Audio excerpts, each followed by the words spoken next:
स्वागत है दोस्तों आप सभी का हमारे YouTube चैनल तपस्या टीच में। दोस्तों यहाँ आप लोग देखेंगे हमारे हाथ में जो फॉर्म है यूनियन बैंक का फॉर्म है।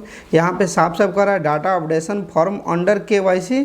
तो यानी कि ये जो फॉर्म है KYC का फॉर्म है। तो आज हम आपको बताएंगे कि यूनियन बैंक में KYC का जो फॉर्म होता है उसको कैसे भरते हैं, यानी कि उसको कैसे फिल करते हैं।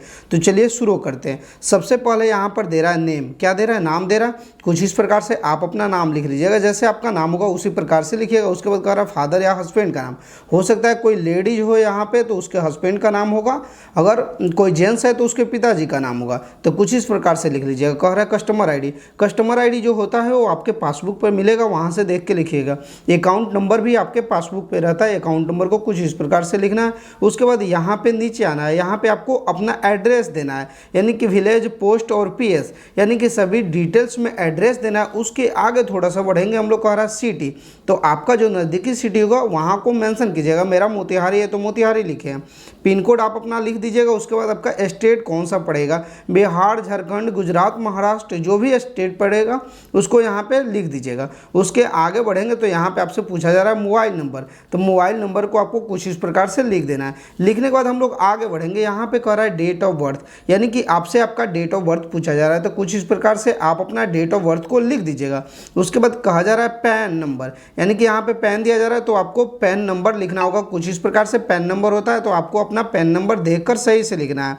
अगर पैन कार्ड नहीं है उस स्थिति में आपको 16 या 61 फॉर्म को फिलअप करना होगा। पेन कार्ड है तो अच्छी बात है, पेन नंबर लिख के आगे बढ़िएगा।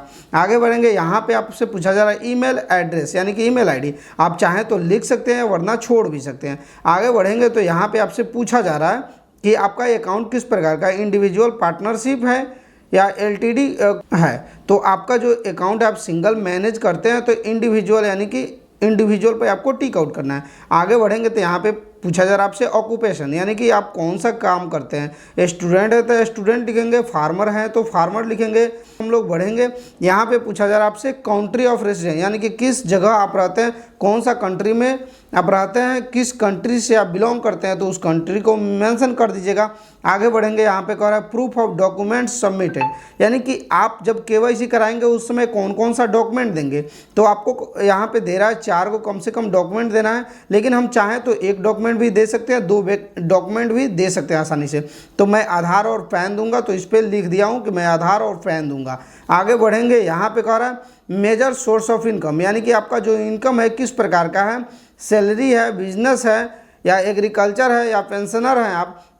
अगर इसमें से कोई नहीं है तो आप अदर्स पे टिक आउट करके आगे बढ़िएगा। यहाँ पे कह रहा है एनुअल इनकम, यानी कि आपका सालाना इनकम कितना है, तो कुछ इस प्रकार से आपको लिख देना है। लिखने के बाद हम लोग आगे बढ़ेंगे। यहाँ पे चाहे तो इस ऑप्शन को आप फिल कर सकते हैं वरना छोड़ के आगे बढ़िएगा। यहाँ पे आपसे आपका अकाउंट नंबर पूछा जाएगा, तो अकाउंट नंबर को फिल कीजिएगा सही सही पासबुक से देखकर। उसके आगे बढ़ेंगे, यहाँ पे कह रहा है सिग्नेचर, यानी कि बैंक में आपका जैसे सिग्नेचर है उसी प्रकार से करना है। तो कुछ इस प्रकार से हमने सिग्नेचर कर दिया है। आप बैंक में देख लीजिएगा, आप हिंदी में किया है या इंग्लिश में, उसी प्रकार से आपको सिग्नेचर करना है।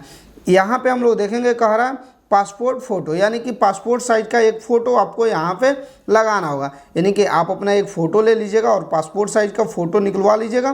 फ़ोटो को लगाकर आपको क्या करना है, इस फॉर्म के साथ में आपको क्या करना है, आधार कार्ड और पैन कार्ड का जेरॉक्स कॉपी डालकर और अपने बैंक में सबमिट कर देना है। जब हम लोग बैंक में सबमिट कर देंगे इस फॉर्म को, तो हमारा KYC 24 से 72 घंटा में अपडेट कर दिया जाएगा और KYC 100% हो जाएगा। उसके बाद हम लोग आसानी से ट्रांजैक्शन करेंगे, क्योंकि KYC हमारा कंप्लीट हो चुका रहेगा, तो कोई भी प्रॉब्लम क्रिएट नहीं होगा। आसानी से जो भी लेन देन करना होगा कर सकते हैं।